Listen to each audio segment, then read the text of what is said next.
అనంతపురం నగరంలోని ప్రభుత్వ హాస్పిటల్ నందు గత కొన్ని సంవత్సరాలుగా పొట్టకూటి కోసం మరి అంబులెన్స్ డ్రైవర్ వృత్తి కొనసాగిస్తూ కొంతమంది ఇక్కడ మరి ఉన్నారు. మరి అదే అదునుగా తీసుకొని కొన్ని యూనియన్లు అయితేనేమి కొంతమంది వ్యక్తులు అయితేనేమి మరి ఈ యూనియన్ని తప్పుదారి పట్టించే క్రమంలో మరి అదేవిధంగా దీన్ని మరి ఈ యూనియన్ని భ్రష్టు పట్టించేందుకు వాళ్ళ జీవితాలని భ్రష్టు పట్టించేందుకు చూస్తూ ఉన్నారు. చెప్తా ఉన్నాం, ఇక్కడ ఉన్నటువంటి కొంతమంది యూనియన్ నాయకులకు కొంతమందికి చెప్తా ఉన్నాం, ఖబర్దార్ మీరు ఇంకోసారి లేనిపోని ఆరోపణలు చేస్తే ఇక్కడ ఉన్నటువంటి యూనియన్ మరి ఏఐటీసీగా మేము ఒకటే హెచ్చరిస్తూ ఉన్నాం. మీరు ఇంకోసారి ఏఐటీసీ పైన కానీ ఇక్కడ అంబులెన్స్ డ్రైవర్ల పైన కానీ ఏఐటీసీ యూనియన్ పైన కానీ మీరు ఎటువంటి ఆరోపణలు చేసినా కూడా బట్టలూడి తీసి తంటామనేసి ఈ సందర్భంగా తెలియజేస్తా ఉన్నాం. నోరు అదుపులో పెట్టుకొని మాట్లాడాలి. నిన్న మొన్న లేక వచ్చినటువంటి మీరు మరి అనేక సంవత్సరాల్లో అనేక మంది ప్రాణ బలులతో అనేక మంది కార్మికుల కృషితో వచ్చినటువంటి సంఘం మరి రాజారెడ్డి అనే వ్యక్తి విద్యార్థి యువజన సంఘంలో నిరంతరకాలం పనిచేసినటువంటి వ్యక్తి.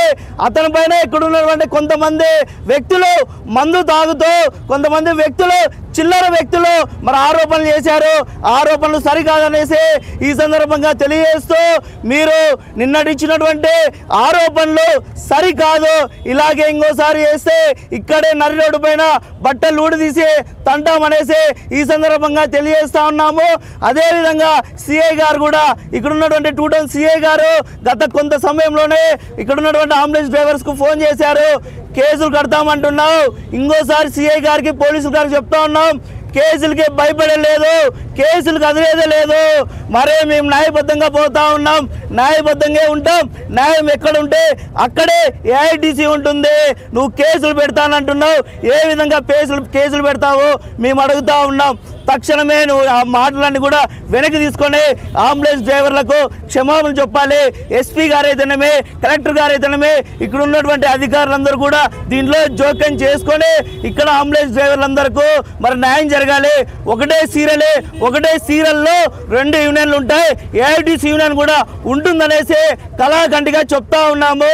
తక్షణమే ఎస్పీ గారు, కలెక్టర్ గారు, ఇక్కడ ఉన్నటువంటి మెడికల్ ప్రభుత్వ హాస్పిటల్ అధికారులు అయితేనేమే తక్షణమే చోద్యం తీసుకొని ఈ సమస్యను సద్దుమణిగే విధంగా చూడాలనేసి ఈ సందర్భంగా తెలియజేస్తూ మందు బాబులకు మరే గట్టిగా చెప్తా ఉన్నాం, ఖబర్దార్ మందు బాబులారా, మీరు ఎలాంటి ఆరోపణలు చేసినా ఊరుకునేది లేదనేసి ఈ సందర్భంగా తెలియజేస్తూ ఉన్నాను. ఇక్కడ అంబులెన్స్ యూనియన్కి ప్రధాన కార్యదర్శిగా పనిచేస్తున్నాను. మేము ఆ యూనియన్ వద్దనుకొని ఇక్కడికి రావడానికి అనేక కారణాలు ఉన్నాయి. అందులో మీ సమక్షంలో వాళ్ళని ప్రశ్నిస్తున్నాను, బహిర్గతం చేస్తున్నాను. మొదటగా రౌడీ షీటర్లు 16 మంది ఉన్నారు అంటున్నారు. 16 మంది రౌడీ మీడియా మిత్రులకు మేము తెలియజేస్తున్నాం. ఇందులో 36 మంది వాళ్ళ యూనియన్ సభ్యులు సైన్లు చేస్తే మేము 50 కుటుంబాల మంది బతుకుతున్నాం, 100 కుటుంబాలు బతుకుతున్నామని ప్రగల్భాలు పలుకుతున్నారు. అందులో ఎంతవరకు నిజం ఉన్నాయనేది 2 టౌన్ సిఐ గారే వాళ్ళని పిలిపించి మాట్లాడి మాకు న్యాయం చేయవలసిందిగా కోరుతున్నాం. అంతేకాకుండా మొన్న రాము అనే వ్యక్తి అలియాస్ ఆశారాజు, ఆయనకి ఈ స్టాండ్కి ఏం సంబంధం ఉందో తెలియదు. గత 25 సంవత్సరాల కిందట ఆశా హాస్పిటల్ అనేది ఒకటి ఏర్పాటు జరిగింది. అందులో అంబులెన్స్ డ్రైవర్గా పనిచేశాడు. ఆయా హాస్పిటల్ దివాలా తీసిన తర్వాత అక్కడి నుంచి పాకులాడుకుంటూ అమరావతి చెంతన చేరాడు.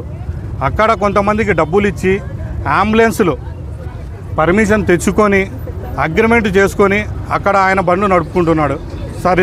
సరిపోయింది. ఇక్కడ మున్సిపల్ కమిషనర్ గారు ట్రాఫిక్ అంతరాయం కలుగుతుందని చెప్పి ఇక్కడున్న అంబులెన్సులు అమరావతి దగ్గర పెట్టుకోండి అని సార్ చెప్తే ఇక్కడున్న బండ్లు తీసుకెళ్ళి అక్కడ పెడితే మా పైన కేసులు పెట్టడానికి వెళ్ళారు. ఇక్కడ అంబులెన్సులు పెట్టుకొని అమరావతి హాస్పిటల్లో కేసుల నుంచి ఇక్కడ నుంచి తీసుకెళ్తున్నాడు. మాకు అన్యాయం చేస్తున్నారు అని చెప్పి 2 టౌన్ సిఐ గారి దగ్గరికి వెళ్ళి కేసు నమోదు చేయడం జరిగినది. ఆయనది పక్కన పెడితే ఒక లీడర్ కుండా రాజేష్ అనే వ్యక్తి, ఆయన లోపల నుంచి ఎమ్మెల్యేలకు కమిషన్లు ఇచ్చి ఆటోల్లో కేసులు షిఫ్ట్ చేసుకొని బస్టాండుల్లో ఇలా ఆటోల్లోంచి ఆయన అంబులెన్సుల్లోకి తరలించుకొని ఎక్కువ మొత్తంలో డబ్బులు అందుకుంటున్నాడు. ఇది ఏమని ప్రశ్నిస్తే నీకు చేతైతే నువ్వు చేసుకో, నావి ఎవరు ఏం పెరగలేరు, మా యూనిటీ దృఢంగా ఉంది, మాకు పోలీస్ డిపార్ట్మెంట్ వారి అండదండలు ఉన్నాయి అని ఆయన అంటాడు అన్నా. మా డిమాండ్ ఏం లేదన్నా. సీరియల్ మొదటగా స్టార్ట్ చేసినప్పుడు సీరియల్లో ఒకే బండే ఉండాలి, ఓనర్కి ఒకటే బండే ఉండాలి అనేది సిద్ధాంతంతో ముందుకు వచ్చారో వాళ్ళ వెనకల వెళ్ళాము. కొద్ది రోజులు గడిచిన తర్వాత పార్టీలో ఉన్న వాళ్ళకి సంబంధం లేకుండా, యూనియన్కి సంబంధం లేకుండా ఉన్న నాయకుల్ని తీసుకొని వచ్చుకొని డ్రైవర్లు, టెంపరరీ డ్రైవర్ల పేరు మీద వాళ్ళకు ఉన్న అడిషనల్గా ఉన్న బండ్లని వాళ్ళ పేరు మీదకి ట్రాన్స్ఫర్ చేయించి సీరియల్లో రెండో బండి మెయింటైన్ చేస్తున్నారు. ఇంతకుముందు 45 బండ్లు ఉంటే ఇప్పుడు దాదాపు 58 బండ్లు అయినాయి. ఎలా అయ్యాయి? వీళ్ళు ఒక రూల్ పెట్టారు. యూనియన్ పెట్టిన తర్వాత 3 సంవత్సరాలుగా డ్రైవర్ పనిచేసిన వ్యక్తే ఇక్కడ కొత్త బండ్లు తీసుకొని వచ్చి పెట్టాలి అనేది ఒక రూల్, నియమ నిబంధనలు పెట్టారు. యూనియన్ స్టార్ట్ చేస్తే 3 సంవత్సరాలు కాలేదు. 3 సంవత్సరాల లోపల అడిషనల్గా 8 బండ్లు ఎలా వచ్చాయని ప్రశ్నిస్తే మీకు చేత అయితే మీరు తెచ్చి పెట్టుకోండి లక్షలు అన్నయ్య. మా డిమాండ్ ఏం లేదు, ఒకటే చెప్తున్నాం. వాళ్ళు చేసే అరాచకాలు మేము భరించలేకపోతున్నాం. వాళ్ళు మా పొట్ట కొట్టుతున్నారు. మేము సపరేట్గా మా యూనియన్ ఒకటి నడుపుకుంటున్నాం. గత వారం రోజుల కిందట సిఐ సార్ గారు వాళ్ళకి తోడ్పడి ఇక్కడ ఇది వెనకల ఉన్న స్థలంలో మా బండ్లు పెట్టుకుంటే సిఐ సార్ గారు కాల్ చేసి మమ్మల్ని ఏదో విధంగా మాట్లాడి బండ్లు ఇక్కడి నుంచి తీపిచ్చాడు. వారం రోజుల నుంచి మేము ఒక బండి కూడా నడపడం లేదు. మాకు జీవనోపాధారం ఎలాగా? సిఐ సార్ గారు చెప్తారా, ఎస్ఐ సార్ గారు చెప్తారా, లేదంటే పోలీస్ డిపార్ట్మెంట్ వారు ఎవరన్నా చెప్తారా? మాకు ఎవరు న్యాయం చేస్తారనేది మాకు తెలపాలి. దాదాపు అంటే ఒక 20 ఏళ్ళ నుండి అంబులెన్సులు నడుస్తూ ఉన్నాయి. కానీ ఇప్పుడు 2 ఏళ్ళ నుండినే సీరియల్ నడుస్తూ ఉంది. ఈ సీరియల్లో మేము ఫస్ట్ సీరియల్ కావాలని పోయిన తర్వాత కొంతమంది దాన్ని ఫస్ట్లో ఒక బండి చేద్దామని చెప్పి 2 నెలలు టైం తీసుకొని వాళ్ళ ఆ 2 నెలల టైంలోనే ఇంకో వాళ్ళ డ్రైవర్ల పేరు మీద వాళ్ళ పేరు మీద బండ్లు పెట్టుకొని ఒక్కొక్క బండే పెట్టాలని చెప్పేసి ఇంతకుముందు చెప్పారు. ఫస్ట్ సీరియల్ స్టార్ట్ చేసినప్పుడు అదే విషయం చెప్పారు మాకు. ఒక బండి చేద్దాము, 2 నెలలు టైం ఏంటి, 3 నెలలు టైం ఏంటి చెప్పి 6 నెలల టైం ఇట్లా టైం పొడిగించుకుంటూ వచ్చారు. దాన్ని అంటే రోజులు మారే కొద్దీ నాంచుతూ వచ్చి దాని తర్వాత వాళ్ళు ఏం చేసుకున్నారు, వాళ్ళ డ్రైవర్ల పేరు మీద బయట ఒక బండి లోపల ఒక బండి పెట్టుకొని తిప్పుకుంటూ ఉన్నారు. ఇప్పుడు చేస్తూ ఉండేది ఏమంటే డబ్బులు ఉండేటోటే బతకల్లా, డబ్బులు లేనోడు బతకూడదు అనే కాన్సెప్ట్ గవర్నమెంట్ హాస్పిటల్ ముందర ఉంది.